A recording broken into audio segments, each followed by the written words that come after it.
उत्तर प्रदेश में जेडीयू कितने सीटों पर चुनाव लड़ेगी, इसका जवाब ना तो नीतीश कुमार के पास है, ना ही पार्टी के किसी दूसरे नेता के पास। सवाल यह है कि क्या बीजेपी अपने सहयोगी जेडीयू को यूपी में भाव नहीं दे रही है। यूपी की सत्ता में वापसी के लिए ताल ठोक रही बीजेपी अपने तमाम सहयोगियों की खुशी का पूरा ख्याल रख रही है, चाहे संजय निषाद की निषाद पार्टी हो या फिर अनुप्रिया पटेल का अपना दल। बीजेपी चुनावी वेला में किसी को खोना नहीं चाहती, भले ही इसके लिए बीजेपी को उनकी सियासी हैसियत से ज्यादा सीटें देनी पड़ जाएं। लेकिन बीजेपी की सबसे पुरानी सहयोगी जेडीयू के हाथ अभी तक खाली है। जेडीयू पहले ही ऐलान कर चुकी है कि यूपी चुनाव में वो बीजेपी के साथ गठबंधन करेगी, लेकिन बीजेपी उसे कितनी सीटें देगी, इसका जवाब अब भी जेडीयू के पास नहीं है। पार्टी नेताओं का कहना है कि खुद राष्ट्रीय अध्यक्ष लल्लन सिंह और केंद्रीय मंत्री आरसीपी सिंह सीटों को लेकर बीजेपी से बातचीत कर रहे हैं। जनता दल के राष्ट्रीय अध्यक्ष माननीय राजीव रंजन सिंह उर्फ लल्लन बाबू ने जदयू कोटे के केंद्रीय मंत्री आदरणीय आरसीपी सिंह जी को उत्तर प्रदेश में सीटों के तालमेल के लिए पार्टी की ओर से अधिकृत किया है। सवाल है कि आखिर पेच फंसा कहां है। दरअसल बीजेपी जानती है कि नीतीश कुमार की पार्टी जेडीयू का यूपी में कोई खास जनाधार नहीं है। यही नहीं, नीतीश कुमार बीजेपी के समर्थन से बिहार के मुख्यमंत्री बने बैठे हैं, लिहाजा वो यूपी में बगावती तेवर दिखाने से बाज आएंगे। जैसे बिहार में नीतीश कुमार के सामने बीजेपी मजबूर है, ठीक वैसे ही यूपी में बीजेपी के सामने नीतीश भी मजबूर है। बीजेपी चाहती है कि नीतीश कुमार को देर तक फंसा कर रखा जाए और आखिरी समय में उन्हें कुछ सीटों का ऑफर दिया जाए, जिसे कबूल करने के सिवा उनके पास कोई और चारा ही न रह जाए। आज वहां लखनऊ में चुनाव समिति की बैठक चल रही है।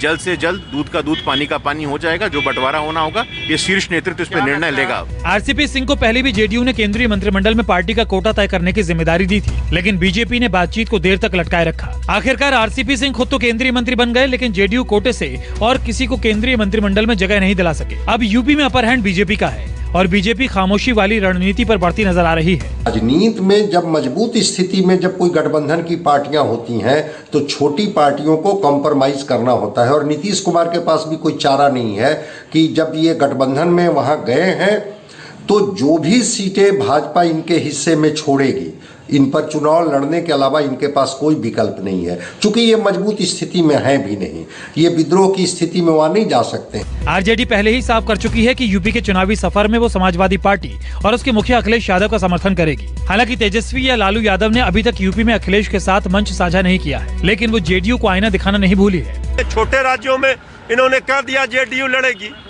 तो अब क्या उनको सीट मिलेगा 10 मार्च के बाद, चुनाव परिणाम आने के बाद?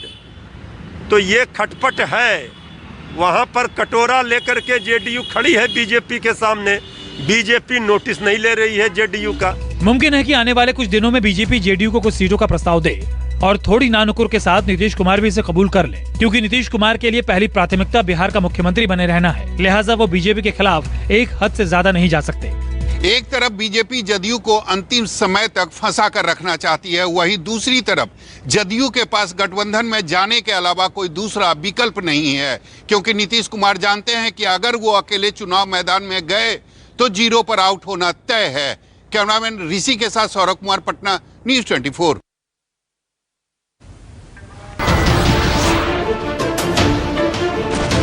नमस्कार, मैं हूं मानक गुप्ता। अगर आपको हमारा ये वीडियो पसंद आया हो तो इसे लाइक और शेयर जरूर करें, और हां, हमें सब्सक्राइब और फॉलो करना ना भूलें ताकि आप देश और दुनिया की कोई खबर मिस ना करें। तो जुड़े रहिए हमारे साथ और देखते रहिए न्यूज़ 24।